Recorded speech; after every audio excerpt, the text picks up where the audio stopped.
Este podcast está disponível no Spotify, Deezer, YouTube e demais plataformas de streaming. Não deixe de acompanhar o Abaco nas redes sociais, @Colégio Abaco no Instagram, Facebook e no site colégioabaco.com.br. A geografia está presente na nossa vida a todo momento e em todo lugar, seja por onde estamos, seja por questões políticas, climáticas ou ambientais. Hoje conversaremos com o professor Luiz, ou Vesgo, sobre como estudar o mundo para torná-lo um lugar melhor.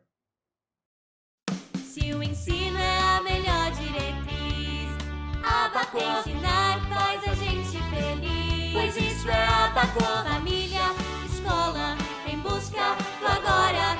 Abaco somando ideias. O podcast oficial do Colégio Abaco. Vesgo, seja bem-vindo ao nosso podcast, o podcast Somando Ideias. Antes da gente começar a falar, eu queria que você explicasse por que te chamam de Vesgo. Bom, vamos lá. Quando eu entrei no Colégio Abaco, lá em 2004, né, faz tempo, já são longos 16 e produtivos anos, despontava na televisão um programa de auditório chamado Pânico. E diziam naquela época que eu era muito parecido com o personagem Vesgo do Pânico. E aí, então, nesse contexto todo, logo de cara, quando entrei no Abaco, já fui carinhosamente apelidado. Nunca me opus. Inclusive, algumas fotos que eu tenho, assim, daquela época de 2004, 2005, efetivamente eu aparecia muito. Aí, algumas coisas mudaram, o tempo passou, mas o apelido ficou. E aí, nas escolas, as pessoas me chamam, às vezes, de Luiz, e eu passo batido, tipo, é comigo, né? Obviamente, nos ambientes formais, né? As pessoas da escola me chamam de Luiz, mas em sala de aula, carinhosamente chamado por Vesgo. Assim, eu acho que eu nem sabia que seu nome era Luiz, eu nem lembrava, assim, sabe? Isso nunca nem passa pela minha cabeça. É que nem as pessoas que não sabem que meu nome é Guilherme, né? Todo mundo me conhece por Gila só, então... São coisas que ficam.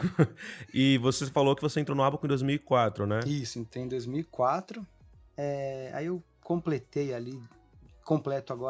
em agosto, na verdade, agora 16 anos de Abaco. Eu fiquei 2 meses fora do Abaco em 2009.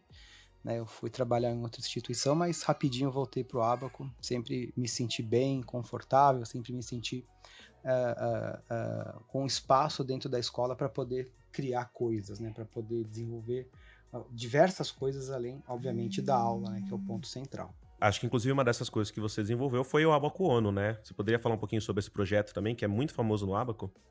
Bom, o Abaco ONU ele é um evento estudantil, né, organizado cada vez mais por estudantes, essa é a parte boa, que começou a surgir assim, em 2006, quando eu levei um grupo de alunos do ensino médio para uma simulação da ONU lá na FAAP, né, lá em São Paulo, e aí veio a pressão para criar um evento similar na escola. Mas eu não sabia muito bem como fazer, não sabia muito bem como organizar um evento, então eu usei os anos de 2006, 2007, 2008 e o comecinho de 2009 para estudar simulações, né? Simulações são eventos onde os estudantes eles representam diplomatas de países e debatem temas diversos ao longo de 1, 2, 3, 4, 5, 6 dias, né? E eu fui estudar os eventos, fui visitar outros eventos, levei alunos para outros eventos, e aí eu percebi que era um espaço bacana, né? Fiz um projeto, apresentei para a escola no finalzinho de 2008, e aí a escola gostou do projeto e me deu carta branca para tocar o projeto, né? E deu uma trabalheira enorme fazer o primeiro evento. Foram literalmente 2 meses sem dormir antes do evento, com medo de não ter aluno, de dar errado. Enfim, mas o evento deu certo, dentro da expectativa, né, que tinha. E aí, aquele primeiro evento de 2009, com 65 participantes, se transformou num evento com 400 pessoas, né, que é o que a gente consegue juntar agora para organizar anualmente o evento.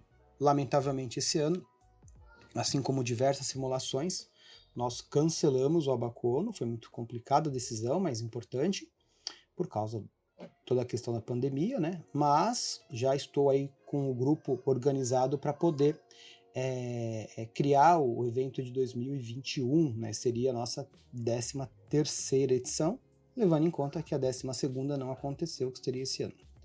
E tem algo interessante que surgiu a partir daí, né?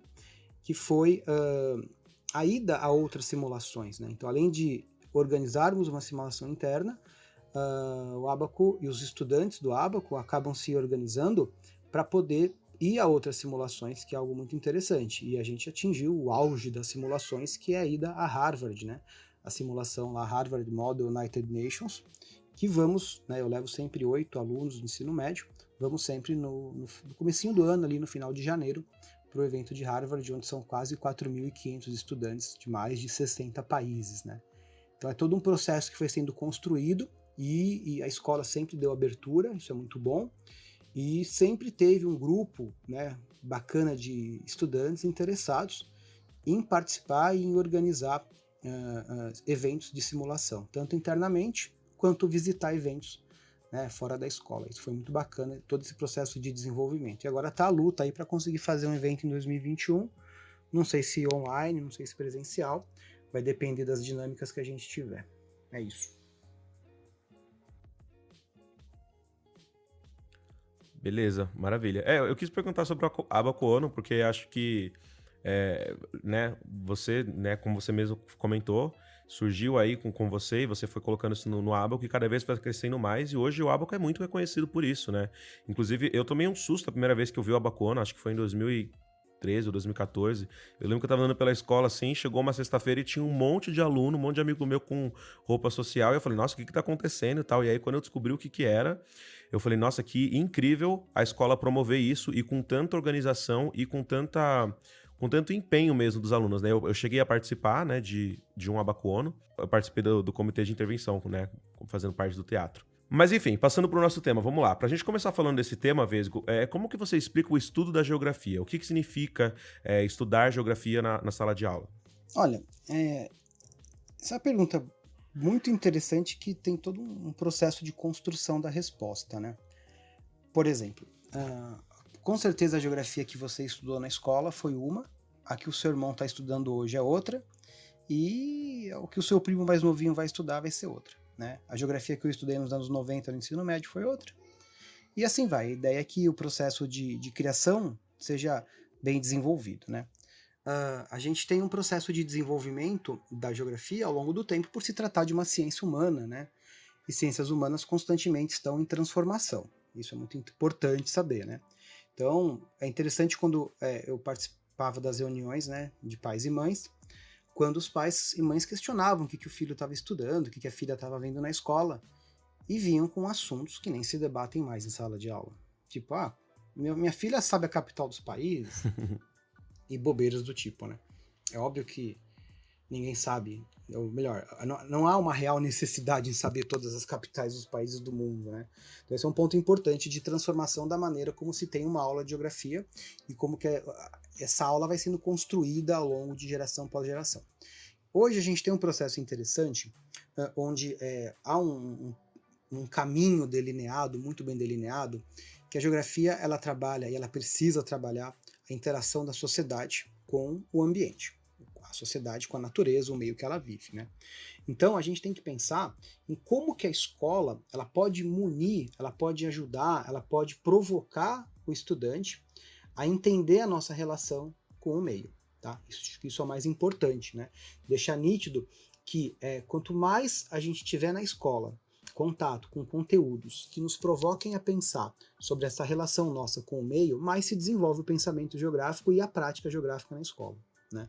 Então esse é um caminho que vem sendo construído desde os anos 70, começa com todo o movimento de renovação da geografia, né, que cria um movimento muito importante, uma nova escola de pensamento, que é a geografia crítica. Os alunos, quando entram no primeiro ano, eles têm uma aula disso, um mês mais ou menos, né, em estudar a história do pensamento geográfico e como que esse pensamento geográfico foi se desenvolvendo, né, desde séculos passados até chegar aos dias de hoje, e como que a gente tem que entender a dinâmica da geografia na escola como a necessidade urgente de nos entendermos como seres impactantes no planeta. Né? E aí a gente tem os conteúdos, né, que vão ser trabalhados, sempre tendo como meta essa visão de interpretação da relação nossa com o meio que a gente vive. Entendi, Vesgo. Bom, eu acredito que essa questão do pensamento geográfico e que entra nessa questão do pensamento crítico é de uma importância muito grande para o desenvolvimento de um cidadão, né? Eu acho que é esse desenvolvimento que transforma o nosso sistema, transforma o nosso governo e transforma a nossa sociedade. Então é sempre muito bom ouvir isso de um professor, né? De um transformador de mentes. E quando você fala de impactos ambientais, como você comentou, você diz necessariamente sobre áreas de floresta, sobre rios, etc., ou essa questão engloba outras áreas? Então, Gila, a gente tem que lembrar que a ideia de meio ambiente, ela não está presa à ideia da grandiosa Amazônia, né, ou do Pantanal. A gente tem ambientes, né, que têm presença humana. Se a gente pensar que 85, 86% dos brasileiros e brasileiras moram em áreas urbanas, né, é urgente pensar em como que essas áreas urbanas se desenvolvem e são transformadas pela ação humana, né? Então, é muito importante a gente conseguir entender que a nossa interação com o meio não é visualizar apenas a sua visita a um parque lá no meio da floresta, o que é muito interessante, mas o nosso objeto maior, acredito eu, é como conseguir transformar as cidades em ambientes saudáveis para se viver, em ambientes agradáveis, em ambientes seguros, e como que as nossas ideias, né, podem transformar essas cidades, né, nesses ambientes onde a gente pode desenvolver as nossas atividades diárias. Então, por exemplo, quando você pega um dado, assim, vamos calcular a quantidade de área verde por habitante em tal município. Geralmente se pega todo o município, né? Então pega desde a área de floresta, a área de mata, a área de manancial e a área urbana. O que é uma conta não muito bem elaborada. Porque se as pessoas moram em área urbana, né, mesmo estando no município, o município vai ter área urbana e rural, você tem que ver o que tem de vegetação na área urbana para as pessoas poderem respirar um ar melhor, ter mais sombreamento, uma redução da temperatura local, enfim. Então, essa visualização do que seria ambiente é uma ideia que está sendo retransformada dentro do pensamento da geografia, né? De entender que o meio ambiente urbano ele é essencial porque a gente vive, a gente passeia, nós vamos à escola, vamos ao shopping, a gente vai para a rua em ambiente urbano predominantemente, né? Então eu acho que essa ideia da geografia entrar no entendimento do funcionamento das cidades e das áreas urbanas é muito importante. Entendi. Então existe uma compreensão sobre a cidade também, né? Sobre uma questão de antropologia urbana também, que é um assunto que está sendo muito discutido hoje. E numa sala de aula, atualmente, né, na sala de aula de geografia do Colégio Abaco, como que você vê o aluno? Você acredita que existe um desenvolvimento político, ambiental e social acontecendo? Olha, que a gente tem que pensar que a gente tem no Abaco 600 alunos de ensino médio, né? E buscar uma unidade de pensamento não é legal sempre ter discordância, mas é legal que o debate se mantenha ativo, né? Que o debate se mantenha vivo. E eu percebo que a escola sempre dá espaço, né, para que essas discussões elas possam acontecer. Então, não só em geografia, né? A Glaucia, a professora de sociologia, ela promove diversos momentos de debate. Por exemplo, o Diego, professor de filosofia, ele constantemente está permitindo, né, todo um processo de conversa, né, sobre as questões que acontecem e por aí vai, né? A geografia e a história caminham muito lado a lado, inclusive nessa proposta de abertura ao diálogo. O que a gente tem que pensar é como que a gente consegue materializar as ideias, né? Como que as ideias que a gente discute em casa, as ideias que a gente discute na escola, principalmente, né? Como é que elas podem se tornar em ações concretas. E isso tem um obstáculo no meio do caminho, porque são estudantes, né? Em alguns eventos de nota livre, já aconteceu de eu propor que os estudantes fizessem projetos para o melhoramento da cidade, e esses projetos foram enviados à prefeitura, né? Inclusive recebemos, acho que em 2017 ou 2018, a visita do vice-prefeito de São Bernardo. Ele veio prestar contas, né, de alguns projetos que os estudantes propuseram, o que foi muito legal, né? Então receber a visita do vice-prefeito para ele comentar 5, 6 projetos e elogiar esses 5, 6 projetos, né? Independentemente da corrente política dele, eu acho que a ideia do vice-prefeito visitar a escola é uma abertura ao diálogo, né? Agora, a gente tem que fazer com que essas ideias se materializem dentro do espaço. Me lembra um pouco o projeto Câmara Jovem. Eu não sei se acontece ainda, mas eu participei quando eu estava acho que no 9º ano, em que a gente ia para a Câmara dos Vereadores, desenvolver um projeto, alguma coisa assim, com outras escolas. Tem relação com isso que você falou? Tem. O Câmara Jovem, ele é muito bacana, ele é muito bem estruturado, ele tem um grande apoio, né, da Câmara Municipal, da Câmara dos Vereadores e Vereadoras. E engloba diversas escolas, o que é muito legal, tem um processo de seleção de projetos, né? E a gente tem que trazer isso para dentro da escola, né? A escola tem que ser o lugar do debate, o lugar da conversa, o lugar do uso do livro e o lugar da abertura de novas ideias, né? E que essas ideias elas se baseiem em estudos, né? A gente está num momento muito tenso de questionamentos do pensamento científico, né?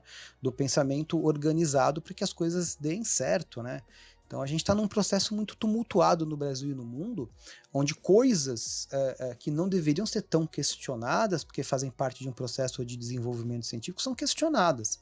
Se a gente conseguir trazer para a escola um processo de organização, de metodologia do pensamento científico, como que se faz um projeto, como é que você busca apresentar as hipóteses, como é que você pode chegar, né, a conclusões e propostas, isso é muito interessante.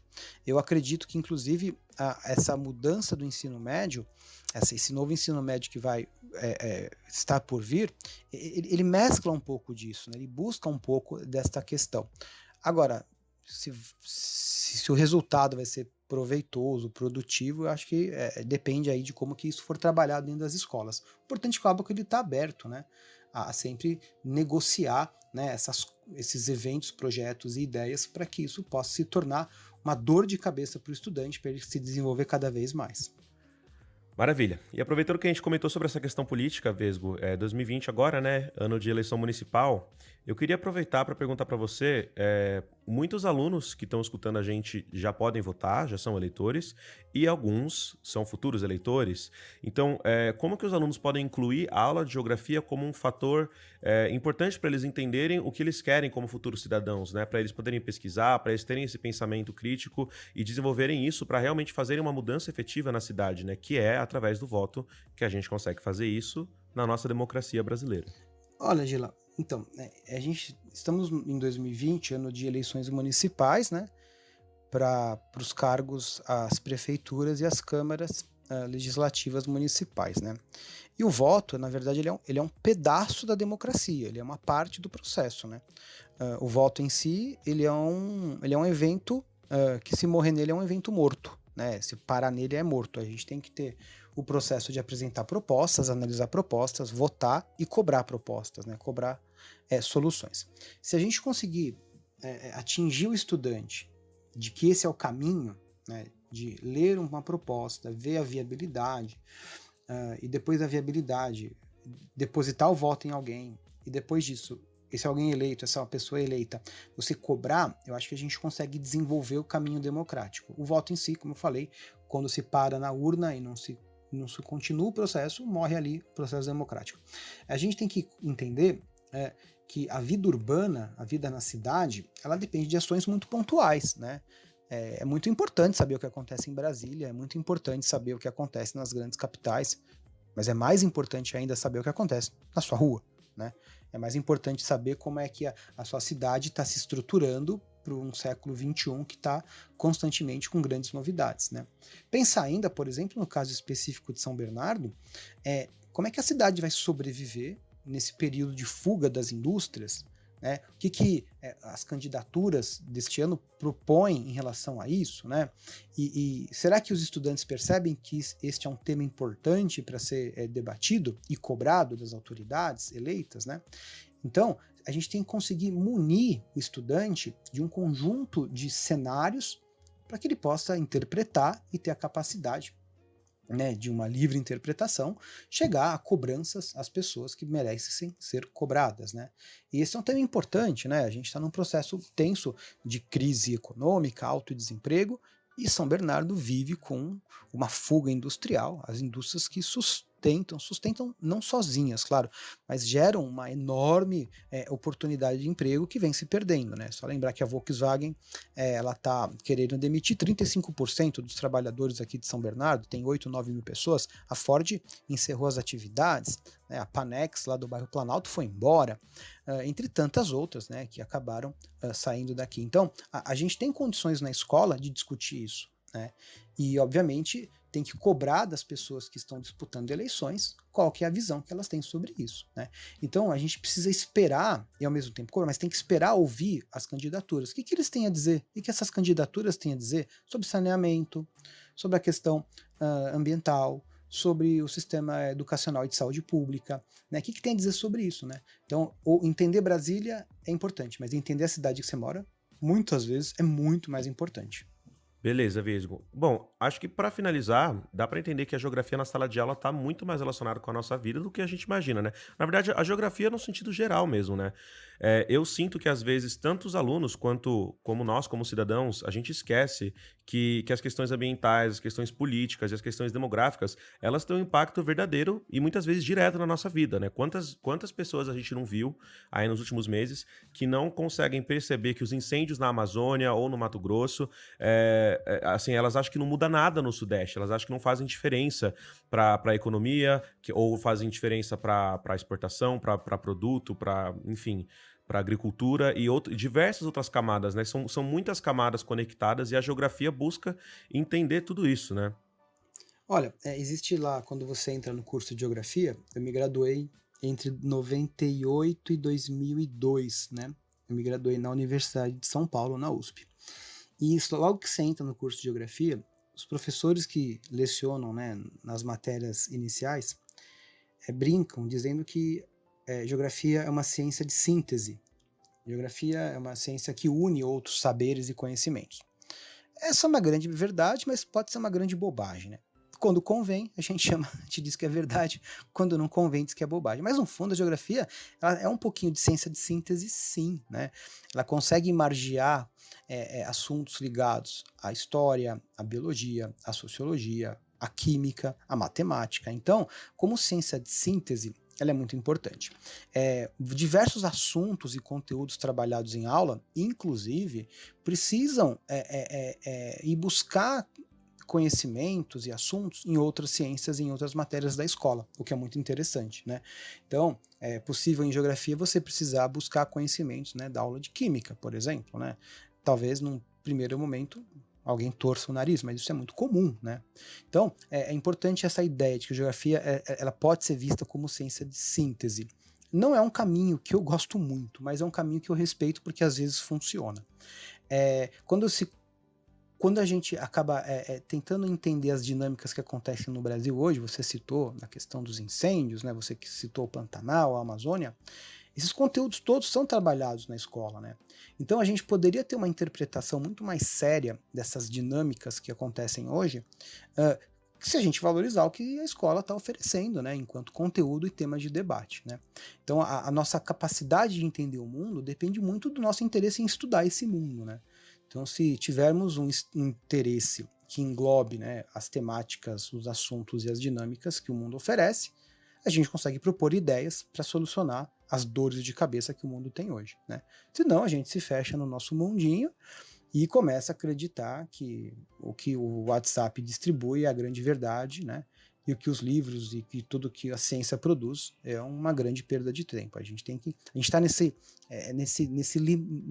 meio caminho, né, do que fazer. E a escola é essencial para direcionar, né? A escola é essencial para mostrar, olha, vem para cá, aqui as coisas funcionam, né? Aqui as coisas vão fazer sentido para você. Isso é o mais importante, né? E sempre a abertura ao debate, que é essencial.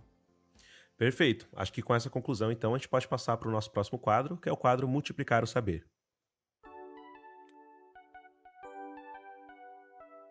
Multiplicar o saber. Bom, então esse é o quadro em que a gente indica um livro, um filme, uma personalidade, alguma coisa que a gente acha que vale a pena ser compartilhada com vocês que estão escutando, para se aprofundarem mais no tema que a gente trouxe no episódio. Vesgo, o que você trouxe pra gente hoje? Olha, eu sugiro 2 filmes, eu adoro cinema, inclusive minha diversão no carnaval não é carnaval, é ir assistir aos filmes do Oscar.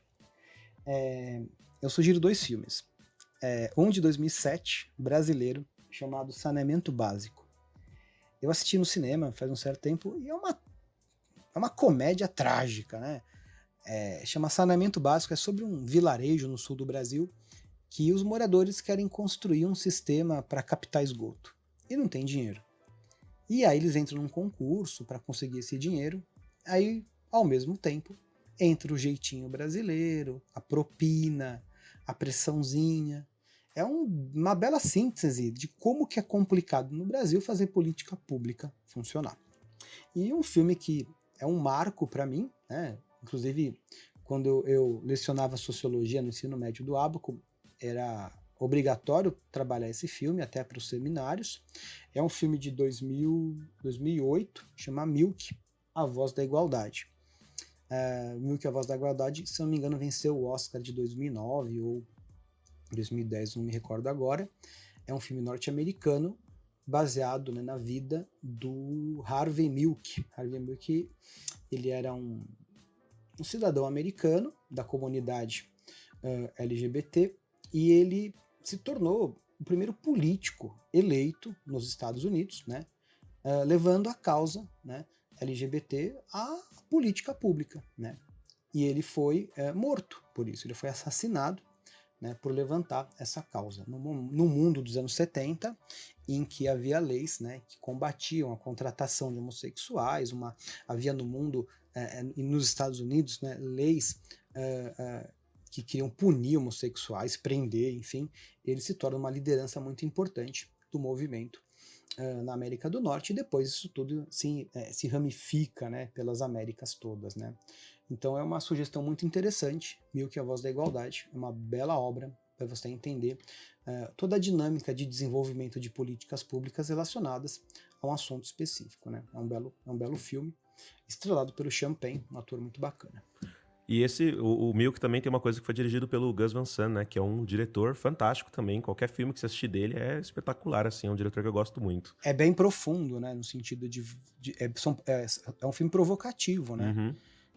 Isso é interessante, né? E, de novo, ele é um filme político, né? De uma causa justíssima, e que 40 anos depois da morte do Harvey Milk, a gente luta no Brasil ainda para que essa questão seja levada a sério, né? Para que se criem políticas públicas, para que se crie um cenário de segurança, inclusive, né? A comunidade, porque é alvo de violência, é alvo de morte. O Brasil é um dos países do mundo onde mais se mata, né? Defensores ou pessoas ligadas à causa LGBT. Enfim, é uma boa indicação que eu sugiro para que assistam. Maravilha. E eu vou indicar também duas coisas hoje. Eu vou indicar uma minissérie, já que você falou que gosta de assistir coisas, vou indicar uma minissérie. Uma minissérie da HBO de 7 episódios, se chama Years and Years, Anos e Anos em inglês. Acho que essa foi a melhor série que eu vi nesse ano. E, assim, a brincadeira da série, vão passando, né, por conta desse nome, anos e anos, vão passando vários anos de acordo com a série. E ela foca numa família, assim, são 4 irmãos e a vida desses 4 irmãos.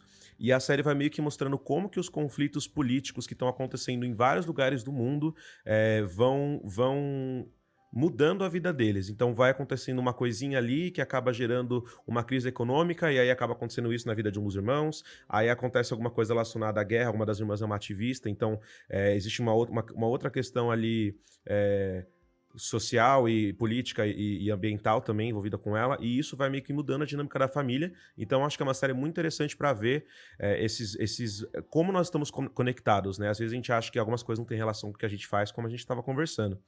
Ela tem uma classificação indicativa de 14 anos e ela está disponível na HBO. E uma coisa muito legal dessa série, inclusive, é que como ela se passa por vários anos, o diretor dela queria que ela saísse o mais rápido possível.